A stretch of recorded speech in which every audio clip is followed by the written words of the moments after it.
Você já parou para perceber que algumas palavras atravessam séculos e ainda doem, ou curam, como se tivessem sido ditas para você agora?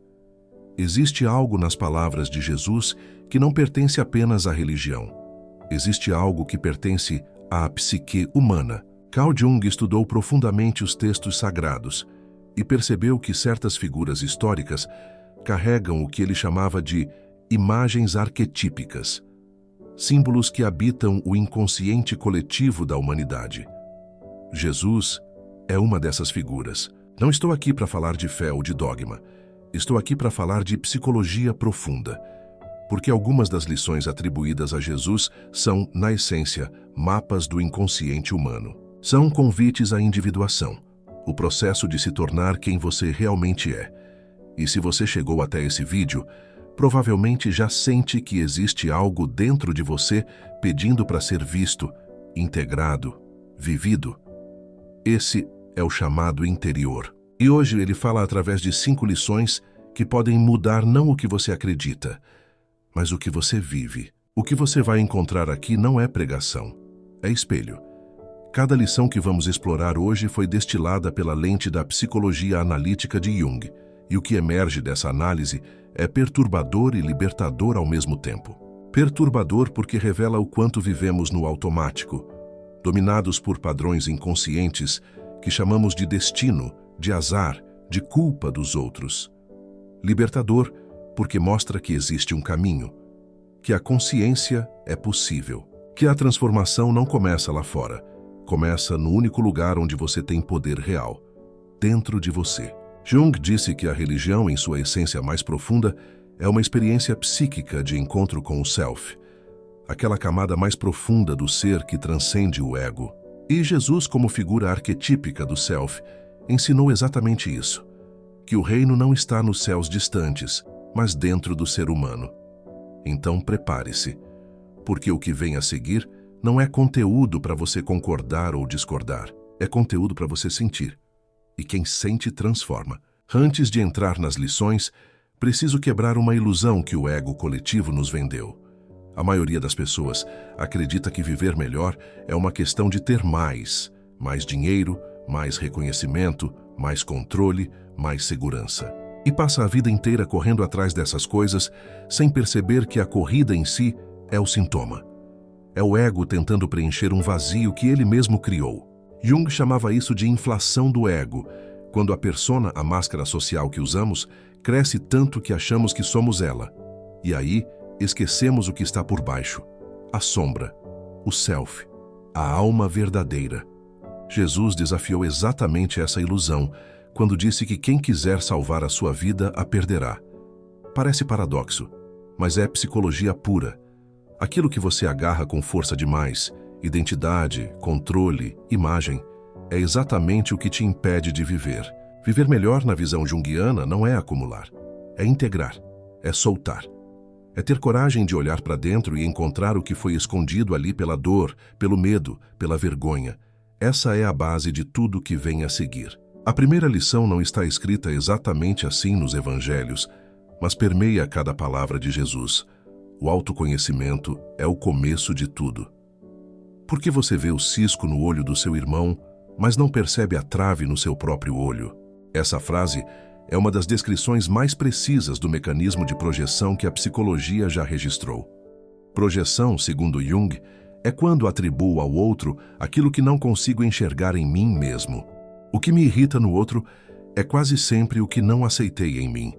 O que admiro demais no outro é frequentemente o que ainda não desenvolvi em mim. A trave no próprio olho é a sombra. Tudo aquilo que foi reprimido, negado, escondido no inconsciente ao longo da vida. E enquanto não olhamos para essa trave, continuamos projetando, continuamos sofrendo pelos mesmos padrões. Continuamos culpando o mundo pelo que é nosso. A metáfora arquetípica aqui é a do espelho partido. Você olha para o outro e vê cacos, mas os cacos são seus. Conhecer a si mesmo é recolher esses fragmentos. É o primeiro ato de cura. Aquilo que você não conscientiza te domina. A segunda lição é a mais mal compreendida de todas: o perdão. Durante séculos, o ego coletivo transformou o perdão em obrigação moral. Você precisa perdoar porque é certo, porque é bonito, porque senão você é rancoroso. E isso gerou um perdão falso de fachada, que esconde a ferida embaixo de um sorriso. Jung nos ensina algo diferente. O perdão verdadeiro não é um ato de generosidade para com o outro. É um ato de libertação para com você mesmo. Quando você carrega mágoa, ódio ou ressentimento, o inconsciente cria um complexo, uma constelação de energia psíquica que passa a agir de forma autônoma dentro de você. Esse complexo influencia suas escolhas, seus sonhos, seus relacionamentos, sem que você perceba. O ego diz, eu já superei isso. Mas o corpo guarda, o inconsciente guarda, e o padrão se repete. Perdoar nesse sentido não é dizer que o que aconteceu foi justo. É recusar-se a deixar que aquela dor continue escrevendo o seu futuro. É dissolver o complexo. É liberar energia psíquica que estava presa num passado que já acabou. A sombra não quer te ferir, quer ser vista. E o perdão é o ato de finalmente olhar para ela. A terceira lição é a mais famosa e a menos praticada. Amar o próximo como a si mesmo. E a razão pela qual ela falha na prática é simples. A maioria das pessoas nunca aprendeu a se amar. Não de verdade. Aprendeu a se cobrar, a se julgar, a se punir pelo que não alcança, pelo que não é, pelo que não tem. E então tenta amar o outro a partir desse lugar vazio. E o amor que sai daí não é amor, é necessidade. É dependência emocional disfarçada de entrega. Jung chamava esse padrão de projeção do anima ou do animus, quando buscamos no outro a completude que ainda não encontramos em nós mesmos. O relacionamento vira um campo de batalha inconsciente, onde dois egos feridos tentam se curar um pelo outro, e nenhum consegue. A cura começa quando você entende que o amor ao próximo só é real quando tem raiz no amor próprio. Não o amor narcísico do ego inflado. O amor maduro, que vê a própria sombra sem se destruir, que reconhece os próprios limites sem se envergonhar, que se oferece ao outro sem se perder. Esse amor começa dentro, sempre. A individuação começa quando você para de fugir de si. A quarta lição vem como uma faca. Não julgues. E o ego resiste imediatamente. Mas eu preciso discernir, preciso me proteger, preciso saber quem é quem. E sim, o discernimento é necessário. Mas existe uma diferença enorme entre discernimento e julgamento compulsivo. O julgamento compulsivo é sempre uma projeção da sombra. Quando você julga alguém com intensidade desproporcional, com raiva, com desprezo, com prazer secreto, esteja certo. Ali existe algo seu sendo ativado. A psique usa o outro como tela, e o julgamento é o sinal de que algo no inconsciente precisa de atenção. Jung diferenciava o ego, que julga para se proteger, da sombra, que julga para evitar se ver, e do self, que observa com compaixão, sem condenar, sem se iludir. O ciclo inconsciente do julgamento funciona assim. Você vê no outro o que não suporta em si, sente uma reação intensa, julga com força e sente um alívio temporário. Mas o padrão volta. Porque o problema nunca estava no outro. Não é o outro que te destrói. É o inconsciente que você ignora. Parar de julgar não é ser ingênuo. É ser corajoso o suficiente para perguntar: o que isso que vejo no outro está me dizendo sobre mim? A quinta lição é a mais espiritualmente mal interpretada e a mais psicologicamente rica. Pede e será dado, buscai e achareis, batei e a porta se abrirá. O ego leu isso e criou a teologia do desejo. Peça, visualize, manifeste, e o universo te dará o que você quer. Mas Jung nos convida a uma leitura mais profunda. O que você verdadeiramente pede, não com a boca, mas com toda a estrutura do seu inconsciente, é o que você recebe. E aí está o alerta arquetípico. Muitas pessoas passam a vida pedindo amor com a voz, enquanto o inconsciente grita rejeição com o comportamento. Pedem saúde e sabotam o próprio corpo. Pedem paz e escolhem o conflito, porque o inconsciente sempre fala mais alto que a intenção consciente. A porta que bate não é a porta do céu externo, é a porta do self. E ela só abre quando você tem coragem de entrar em contato com o que realmente vive dentro de você. Seus medos reais, seus desejos verdadeiros, sua sombra não integrada. Pedir nesse sentido é um ato de autoconhecimento.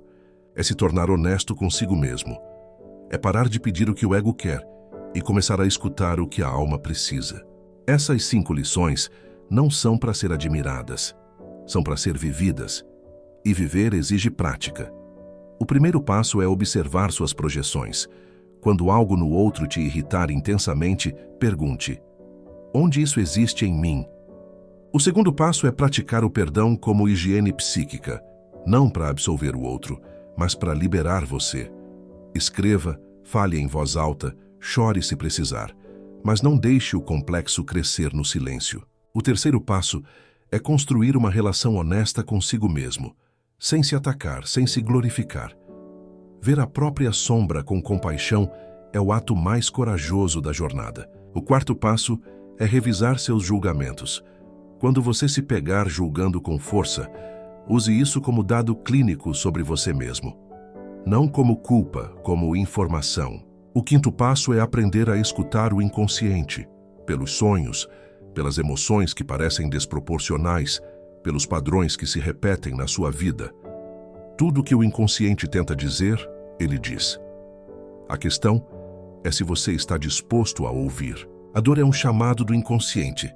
E o chamado sempre tem uma mensagem, sempre. Jesus ensinou com parábolas porque sabia que a alma não aprende com argumentos. Aprende com imagens, com símbolos, com histórias que tocam o que o ego não consegue alcançar. Jung passou a vida inteira mapeando esse mesmo território. O inconsciente, a sombra, o self, a individuação.